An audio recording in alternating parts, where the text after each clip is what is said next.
اهدنا الصراط المستقیم۔ بسم اللہ والصلاة والسلام علی رسول اللہ اما بعد۔ ناظرین، حج کے حوالے سے ہماری گفتگو جاری ہے۔ آج کی ملاقات میں شیخ سے ایک اہم سوال پر سنیں گے کہ شیخ، مینا سے عرفہ جانے کا کیا سسٹم ہے، کیا طریقہ ہے، اس پر وضاحت فرمائیں۔ بسم اللہ الرحمن الرحیم، الحمد للہ رب العالمین والصلاة والسلام علی رسولہ الکریم، اما بعد۔ محترم حجاج کرام،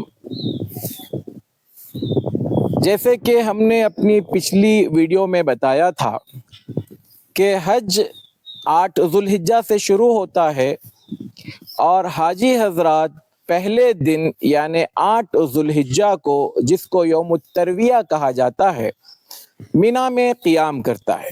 مینا میں قیام کرتے ہوئے حاجی کو 8 ذوالحجہ کی ظہر، عصر، مغرب، عشاء اور 9 ذوالحجہ کی فجر کی نماز پڑھنی ہوتی ہے، اور سنت طریقہ یہی ہے۔ لیکن اب حاجیوں کو اتنی بڑی تعداد میں ایک ہی وقت میں مینا سے عرفات پہنچایا جائے، یہ ممکن نہیں ہے۔ اس لیے انتظامیہ یہ کرتی ہے کہ حاجیوں کو بجائے فجر کی نماز کے بعد نکالنے کے، وہ رات میں 10، 11، 12 بجے کبھی بھی کسی بھی وقت جو ہے مینا سے عرفات جانے کی ہدایت دے دیتی ہے۔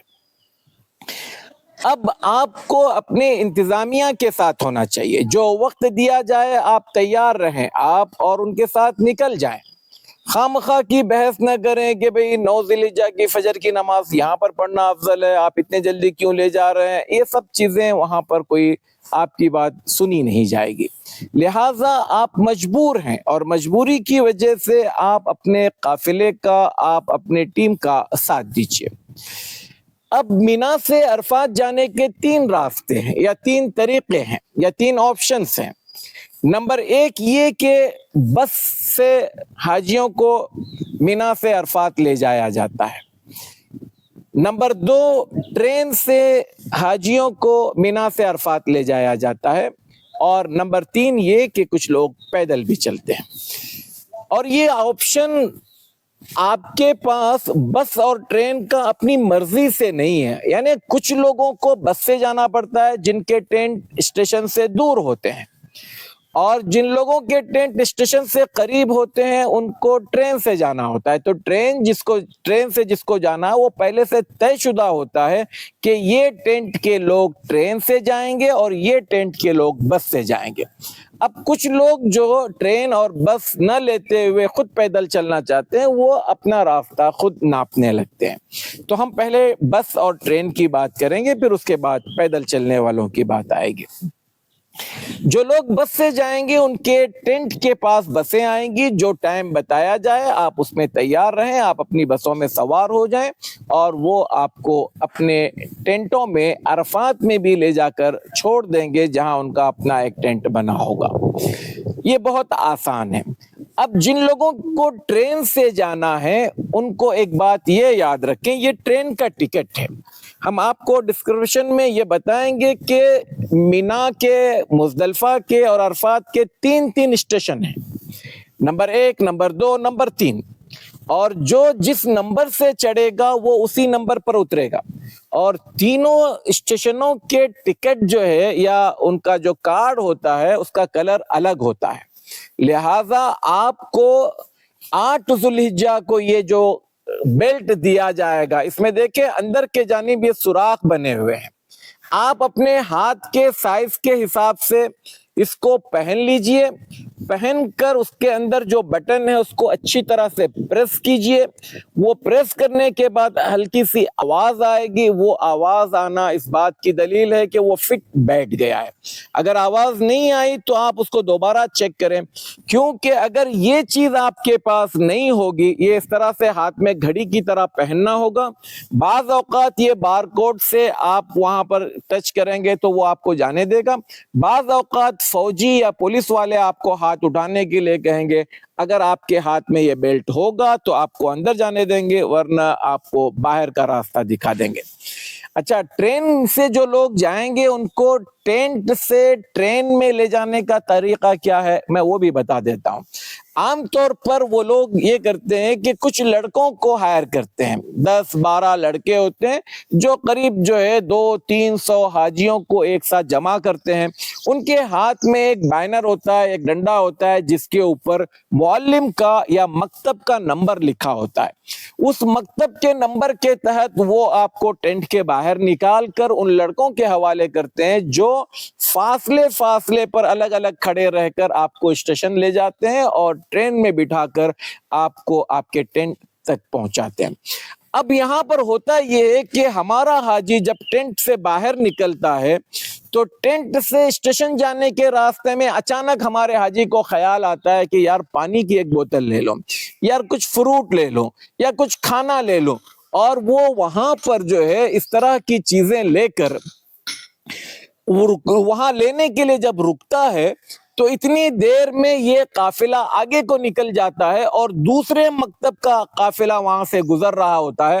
ہمارا حاجی اس کے اندر ضم ہو جاتا ہے، ان کے اندر مل جاتا ہے اور اصل قافلے سے چھوٹ جاتا ہے۔ ایک بات یاد رکھیں، آپ جب اپنے ٹینٹ سے نکلیں تو اب آپ راستے میں نہ بات کریں، نہ ادھر ادھر دیکھیں، نہ کچھ خریدنے کے لیے رکیں، آپ سیدھا اپنے قافلے کی رفتار کے حساب سے چلتے جائیں اور وہ بینر پر یا مکتب یا معلم نمبر پر آپ نظر رکھیں کہ آپ برابر ان کے ساتھ جا رہے ہیں، تبھی آپ وہاں تک پہنچیں گے۔ ورنہ ہر گلی سے، ہر راستے سے قافلے آتے رہتے ہیں، جاتے رہتے ہیں، ان کے اپنے معلم کے مکتب نمبر کے بینر ان کے ہاتھوں میں بھی رہتے ہیں۔ آپ کی تھوڑی سی غلطی آپ کو پھر کہیں کا نہیں چھوڑے گی، آپ پھر عرفات تک پہنچ پائیں، اپنے ٹینٹ پر نہیں پہنچ پائیں، یہ بہت بڑا مسئلہ ہوتا ہے۔ لہٰذا آپ جو ہے اس حوالے سے چوکنا رہیں، اور وہاں پر ہدایت دی جاتی ہے، عام طور پر عربی میں بولا جاتا ہے، عربی ہمارے سر سے گزر جاتی ہے، اور جو لوگ تھوڑے سے بزرگ ہیں تو وہ اپنے ساتھ کچھ جوان لوگوں کو بھی ساتھ میں رکھیں اور کوشش کریں کہ اپنی رفتار سے زیادہ رفتار میں چل کر ان کا ساتھ دیں۔ اب آپ یہاں سے پہنچیں گے مینا سے عرفات میں، ہو سکتا ہے آدھی رات میں پہنچے، ہو سکتا ہے فجر میں پہنچے، جب بھی پہنچے آپ اپنے ٹینٹ میں رہیں، اور خاص کر جو لوگ ٹرین سے ہوں گے، ٹرین سے جانے والوں کے لیے یہ ہے کہ ان کے ٹینٹ ایسے انداز میں بنائے جاتے، پہلے ایسے تھا اب کا مجھے نہیں پتا، کہ ٹرین سے جانے والے لوگوں کے ٹینٹ جو ہے ایسے پیک کیے جاتے ہیں کہ یہ لوگ باہر نہیں جا سکتے، باہر کا آدمی اندر نہیں آ سکتا، مطلب وہ پوری طرح سے پیک ہے۔ اب جو لوگ بسوں سے جاتے ہیں ان کے ٹینٹ تو کھلے رہتے ہیں، وہ باہر جانا آنا کر سکتے ہیں، لہٰذا وہ لوگ جو ہے جانے کے بعد ان کی پہلی کوشش یہ ہوتی ہے کہ مسجد نمیرہ کہاں ہے، مجھے وہاں جانا ہے، جبل رحمہ کہاں ہے، وہاں جانا ہے، یا فلاں سے ملنے جانا ہے۔ یہ کوششیں یا یہ باتیں کرنا آپ چھوڑ دیجئے اور آپ اپنے ٹینٹ میں جتنا آرام کر سکتے ہیں آرام کریں، کیونکہ اب ظہر کے بعد آپ کے عرفہ کا وقت شروع ہونے والا ہے۔ اچھا، جو لوگ پیدل آنے والے کی بات ہم کر رہے تھے کہ جو لوگ پیدل آنا چاہتے ہیں، عام طور پر لوگ یہ کہتے ہیں کہ ہم ہمارا پیدل آئیں گے۔ میرا اپنا ذاتی مشورہ یہ ہے کہ آپ مینا سے عرفات تک پیدل مت آئیں، کیونکہ عرفہ کا دن ہم اگلے ویڈیو میں بتائیں گے عرفہ کی اہمیت کیا ہے، اس کی فضیلت کیا ہے، اس میں آپ کو کرنا کیا ہے، اس میں آپ کیا پا سکتے ہیں، اس میں آپ کیا کھو سکتے ہیں۔ لہٰذا آپ مینا سے عرفات تک پیدل چل کر آؤ گے، تھک جاؤ گے، عبادت کے لائق نہیں رہیں گے۔ ایک تو گرمی ہوگی، آپ چھتری بھی رکھیں گے اپنے ساتھ میں تب بھی گرم لو چل رہی ہوتی ہے جو آپ کو تھکا دینے کے لیے کافی ہے۔ تو لہذا، اور مینا سے عرفات تقریباً میں سمجھتا ہوں 12-13 کلومیٹر کا فاصلہ ہے، اور اس لیے بھی میں آپ کو مشورہ دے رہا ہوں کہ آپ نہ کریں، کیونکہ اللہ کے رسول صلی اللہ علیہ وسلم ہم سے زیادہ ثواب کا حاصل کرنے والے صحابہ تھے، لیکن آپ صلی اللہ علیہ وسلم نے سواری پر سوار ہو کر مینا سے عرفات گئے۔ جب آپ کے پاس سواری میسر ہے تو خواہ اس طرح کا تکلف کرنے یا اپنے آپ کو مشکل میں ڈالنے کی ضرورت نہیں ہے۔ ایک تو گرمی بہت ہوتی ہے، پہاڑی دھوپ ہوتی ہے جس سے مشکلات پیدا ہو سکتے ہیں، لہٰذا آپ پیدل جانے کا خیال نکالیں، آپ بس سے جائیں، ٹرین سے جائیں، جو آپ کو دیا گیا ہے۔ اور جب آپ کو دیا جائے، ظاہر سی بات ہے ٹرین والوں کے بارے میں نے بتایا، وہ ٹینٹ سے باہر نہیں نکل سکتے۔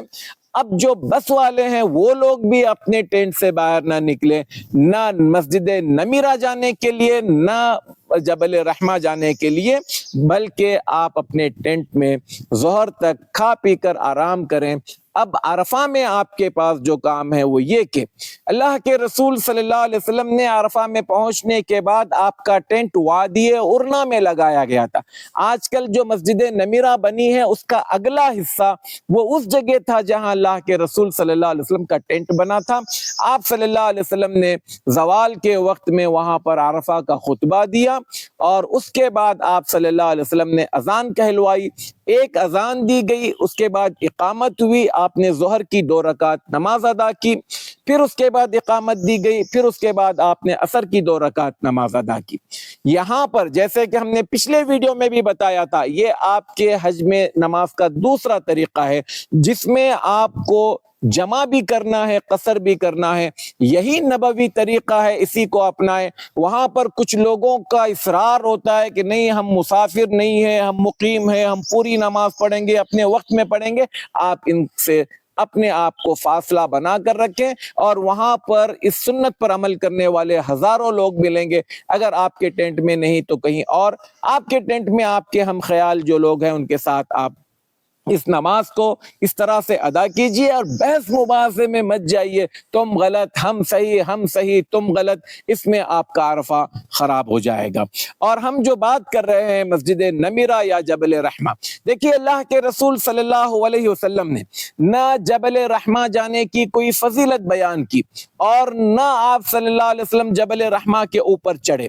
آپ صلی اللہ علیہ وسلم اس کے قریب تک ضرور گئے، لیکن آپ صلی اللہ علیہ وسلم کا یہ جواب یا یہ جملہ میرے اور آپ کے دل کو مطمئن کرنے والا ہونا چاہیے، وقفت ہاہنا والعرفۃ کلھا موقف، اے لوگوں میں یہاں کھڑا ہوں۔ اور ظاہر سی بات ہے آپ صلی اللہ علیہ وسلم کسی ایک ہی جگہ کھڑے ہو سکتے تھے، لیکن آپ نے کہا کہ میں یہاں کھڑا ہوں، لیکن پورا عرفہ یہ کھڑے ہونے کی جگہ ہے، وقوف کی جگہ ہے، لہذا آپ کو جہاں جگہ ملے، جہاں آپ کا ٹینٹ ہے آپ وہاں رہیں۔ خامخواہ جبل رحمہ، ہم آپ کو کچھ تصویریں بتائیں گے جس میں لوگ خامخواہ جو ہے اتنی کڑی دھوپ میں جبل رحمہ کے اوپر جا کر پریشان ہوتے ہیں، بعض اوقات لوگ بے ہوش ہو جاتے ہیں، گر جاتے ہیں، تھک جاتے ہیں، اور نہ جانے کئی ایک مسائل کا شکار ہوتے ہیں، آپ نہ جائیں۔ اور یہی حال مسجد نمیرہ کا ہے۔ مسجد نمیرہ میں نماز پڑھنے کی کوئی بڑی فضیلت نہیں ہے، کوئی اہم چیز نہیں ہے۔ اللہ کے رسول صلی اللہ علیہ وسلم نے وہاں پر ٹینٹ میں آپ نے نماز پڑھی، صحابہ نے اپنے اپنے جگہوں پر اپنے اپنے ٹینٹوں میں نماز پڑھی، باقاعدہ ایک بڑی جماعت آپ صلی اللہ علیہ وسلم کے ساتھ ایسا نہیں تھی۔ لہٰذا آپ مسجد نمیرہ جانے کی اس لیے بھی کوشش نہ کریں، وہاں پر ایک پرابلم یہ ہوتا ہے کہ ایک روڈ تو وہ وی آئی پی لوگ یا رائل فیملی یا پھر جو کنگ کے مہمان ہوتے ہیں ان کے لیے پیک کر دی جاتی ہے، بلکہ بسا اوقات 2 روڈیں پیک کی جاتی ہے ایل ٹائپ میں، اور بعض جو دوسری جو روڈیں ہیں اس میں انڈونیشیا، ملیشیا اور چائنا وغیرہ کے حاجی جو 8 ذوالحجہ کو مینا میں نہیں آتے، ڈائریکٹ عرفات جاتے ہیں، وہ لوگ مسجد کے باہر پہلے ہی سے ڈیرے ڈالے ہوتے ہیں، تو آپ کا جانا بہت مشکل ہوتا ہے۔ بعض اوقات مسجدوں میں مسجد تک پہنچنا مشکل ہوتا ہے، اور اگر پہنچ بھی جائیں تو ڈھنگ سے نماز پڑھنے کا موقع نہیں ملتا ہے، لہٰذا آپ اپنے دل سے اس خیال کو نکال لیجئے۔ اب یہ نماز پڑھنے کے بعد آپ کے پاس صرف اور صرف دعا کرنا، تلبیہ پڑھنا اور کثرت سے اللہ کا ذکر کرنا ہے۔ اللہ تعالیٰ نے بھی قرآن مجید میں اس بات کی وضاحت کی کہ تم کثرت سے اللہ کا ذکر کرو، لہٰذا اب اسلام نے آپ کو ایک ہی وقت میں دونوں نمازوں سے فارغ کر دیا ہے تاکہ آپ اپنا اگلا وقت دعاؤں میں لگائیں۔ محترم حجاج، ہم اس حوالے سے ایک الگ سے ویڈیو بنائیں گے کہ آپ کو عرفہ کے دن کیا کرنا ہے، کیسا کرنا ہے، عرفہ کے دن کی اہمیت کیا ہے۔ انشاءاللہ اگلا ویڈیو اس حوالے سے ہوگا۔ سر دست ہم آپ کو یہ بتانا چاہتے ہیں، عرفہ کے دن جو اہم کام ہے، اب نمازوں کے ہونے کے بعد آپ کثرت سے تلبیہ پڑھیں، اور ایک دعا جو اللہ کے رسول صلی اللہ علیہ وسلم نے ہمیں سکھائی، لا الہ الا اللہ وحدہ لا شریک لہ لہ الملک ولہ الحمد وہو علی کل شیء قدیر۔ آپ صلی اللہ علیہ وسلم نے فرمایا کہ لوگوں، میں نے اور مجھ سے پہلے کے سابقہ تمام انبیاء نے عرفہ کے دن جو دعا کی، ان دعاؤں میں سب سے بہترین دعا یہ ہے جس کو آپ ابھی سنا۔ پھر اس کے علاوہ آپ دعا کیجئے، اپنوں کے لیے دعا کیجئے، آپ اپنے لیے دعا کیجئے، اور اس طرح سے عرفہ کا وقت آپ اس کو قیمتی سمجھ کر اس کو بہترین استعمال کیجئے۔ آپ کو عرفہ میں مغرب تک رکنا ہے، یعنی مغرب کی اذان تک یا سورج کے پوری طرح سے غروب ہونے تک۔ بعض یہاں پر حاجی دو غلطیاں کرتے ہیں، ایک تو یہ کہ سورج کے غروب ہونے سے پہلے وہ عرفہ کے باہر ہو جاتے ہیں۔ اگر ایسا کرو گے تو دم واجب ہوگا۔ ہم نے اس سے پہلے بتایا تھا وقوف عرفہ حج کا رکن ہے، لیکن سورج کے غروب ہونے تک، سورج کے ڈوبنے تک رکنا یا مغرب کی اذان تک رکنا یہ واجب ہے۔ اگر وقوف چھوٹ جائے تو حج ہوتا ہی نہیں، اور اگر آپ نے وقوف کیا لیکن سورج کے ڈوبنے سے پہلے باہر ہو گئے تو آپ پر دم واجب ہوگا، یعنی ایک قربانی کرنی ہوگی حدود حرم میں، اور اس کا گوشت حدود حرم کے فقیروں میں بانٹنا ہوگا۔ اسی طرح سے دوسری غلطی جو یہ کرتے ہیں حاجی، خاص کر وہ لوگ جو پیدل چلنے والے ہیں، وہ لوگ عرفہ کے باہر ہیں یا اندر، اس حوالے سے کوئی ان کی توجہ نہیں ہوتی ہے۔ آپ کو بڑے بڑے بورڈ نظر آئیں گے جس پہ لکھا ہوتا ہے عرفہ یہاں سے شروع ہو رہا ہے، عرفہ یہاں پر ختم ہو رہا ہے۔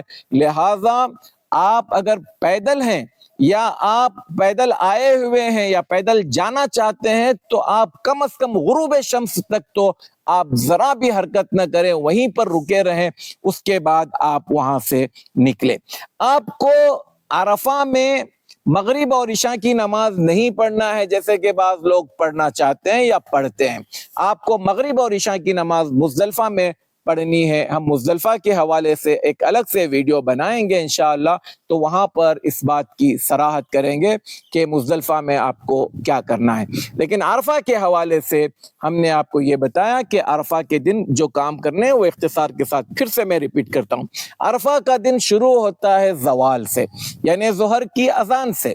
آپ صلی اللہ علیہ وسلم نے اس دن پہلے خطبہ دیا، اذان کہلوائی، اقامت دی گئی، ظہر کی 2 رکعت نماز پڑھی جو قصر کی گئی، پھر اس کے بعد اقامت دی گئی، اس کے بعد آپ صلی اللہ علیہ وسلم نے عصر کی 2 رکعت نماز کی ادا کی جو کہ قصر تھی۔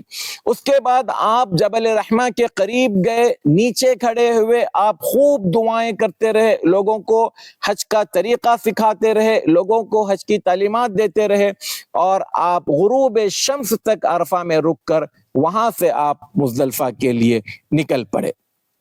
تو اس طرح سے آپ جو ہے عرفہ کا یہ جو دن ہے اس کی اہمیت کو سمجھ کر اس کو گزاریں۔